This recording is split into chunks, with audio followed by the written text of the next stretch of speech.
unsa may epekto kung makadaghan i-renew ang imong kontrata sa pagpanrabaho. Pananglitan, human sa 5 ka buwan, i-renew ikaw sa trabaho. Patapos na ang 5 ka buwan, papahayon kag usa ka semana, i-renew na usab ang kontrata sa imong trabaho. Katuig ka na sa kumpanya, contractual gihapon ang status sa imong employment, kay sigihan lang og renew ang imong trabaho. Unsay effect? Ang tubag, regular ka na nga empleyado. Unsay giingon sa ato ang labor code?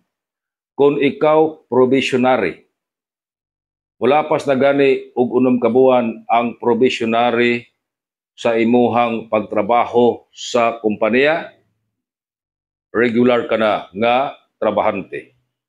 Ingon usab ang balaod, kung ikaw nakatrabaho na labing minus o sa katuig sa imuhang amo, regular ka na nga trabahante.